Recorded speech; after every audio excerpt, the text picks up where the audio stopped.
Let's get straight into this explainer on pediatric cardiovascular disease and the exact exam-facing decision logic you need for Step 2 CK. We are starting right in the delivery room, where literally every single second counts. Section 1. Neonatal cyanosis decision logic.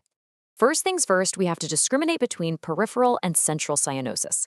If you're looking at an infant with cyanosis isolated to the hands, feet, and maybe the lips, but their oxygen saturation is completely normal, well, that's just peripheral cyanosis. You can simply reassure the parents. But if you see mucosal or diffuse cyanosis coupled with a low SpO2, that's central cyanosis. Your immediate next step, no questions asked, is to administer oxygen. And that brings us right to the hyperoxia test, an absolute classic discriminator. You administer 100% oxygen. If the SpO2 increases, the mechanism is likely pulmonary. Think transient tachypnea of the newborn or respiratory distress syndrome, so you provide respiratory support. But, and this is crucial, if the SpO2 remains completely unchanged or the infant is hemodynamically unstable, you've got to suspect a cardiac pathology immediately. Do not wait around. You must give prostaglandin E1 to keep the ductus arteriosus open, because you're very likely dealing with a ductal-dependent lesion. Maintaining the patency of that ductus can quite literally be life-saving. Section 2. Congenital shunt flow patterns. Understanding congenital shunts is like having a cheat code for categorizing symptoms. Left to right shunts, like VSDs or ASDs, cause pulmonary overcirculation. You're going to see tachypnea, poor weight gain, and that classic sweating with VEDS. Now, right to left shunts bypass the lungs entirely, so they cause profound cyanosis. Think tetralogy of Fallot. Finally, if you have interrupted left ventricular output, like in severe coarctation, that leads to pallor, shock, weak systemic perfusion, and severe acidosis. Section 3. VSD and cyanotic diagnostics. Okay, so with a ventricular septal defect, the presentation is actually kind of counterintuitive based on the size of the hole. Small VSDs are generally asymptomatic, but they produce this really loud, harsh holosystolic murmur at the lower left sternal border. That's just because of the high resistance and massive turbulence. Most of these actually close spontaneously by age 2 and just need serial echocardiograms. Conversely, moderate to large VSDs present with respiratory distress, poor feeding, poor growth, and high-output left-sided heart failure due to all that pulmonary overcirculation. Counterintuitively, these larger defects often have a softer murmur, simply because there's less resistance. They're going to require diuretics and eventual surgical closure. Let's test this logic with a classic board-style vignette. A young child presents with failure to thrive, easy fatigability, a grade 2 holosystolic murmur at the left sternal border, and a diastolic rumble over the cardiac apex. So what's the diagnosis here? The answer is a large ventricular septal defect. The grade 2 murmur is relatively quiet because, as we just mentioned, the defect is large. But that diastolic rumble, that's your key discriminator. It indicates a massive increased flow across the mitral valve during diastole, which is caused by profound pulmonary overcirculation returning to the left heart. Now, when you're evaluating cyanotic newborns, you absolutely need to commit these classic chest X-ray findings to memory. If you see an egg-on-a-string heart with a narrow mediastinum, that means transposition of the great vessels. On the flip side, if you see a boot-shaped heart, which indicates right ventricular hypertrophy, and it's coupled with a harsh pulmonic stenosis murmur, that strongly points you right to tetralogy of Fallot.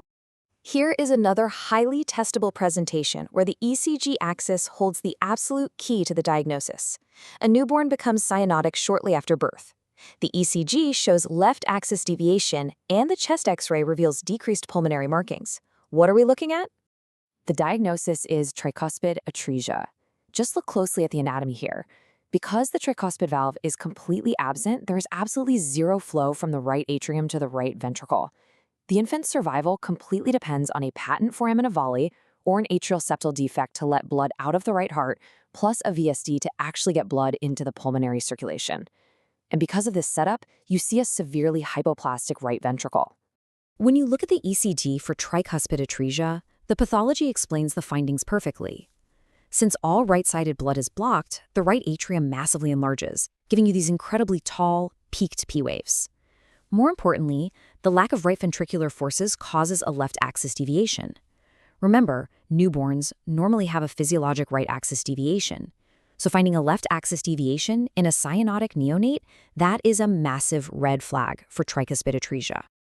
Section 4. PPHN and hypoplastic left heart. First up is persistent pulmonary hypertension of the newborn, or PPHN.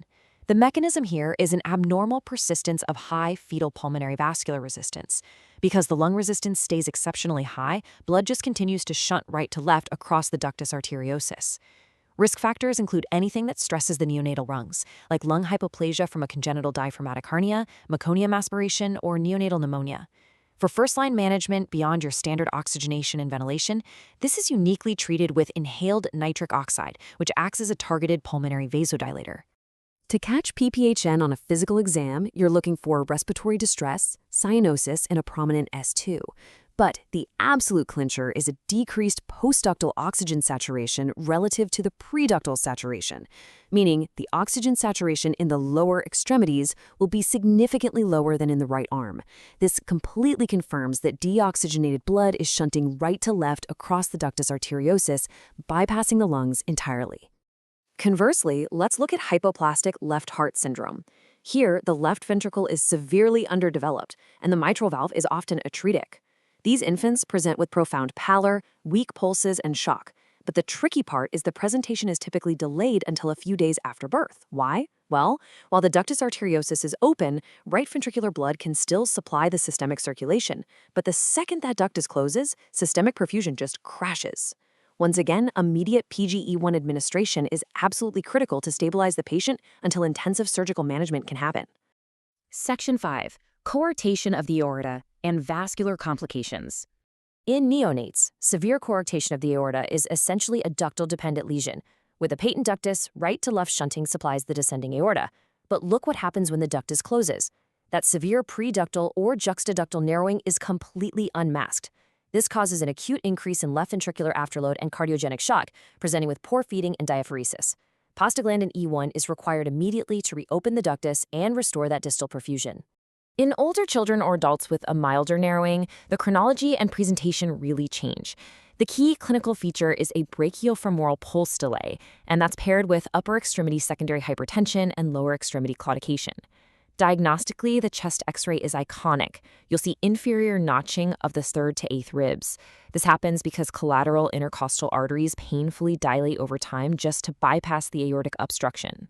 Now, if these coarctation patients, or really any cardiac patients, undergo cardiac catheterization, you've got to monitor for local vascular complications at the access site. The clinical presentation holds the answer. If there's a mass but no bruit, it's just a simple hematoma. If you palpate a bulging, pulsatile mass with a systolic bruit, you're looking at a pseudoaneurysm. And if there is no mass, but you hear a continuous bruit, that's an arterial venous fistula. Moving beyond catheterization to major post-cardiac surgery, you must be able to differentiate wound complications.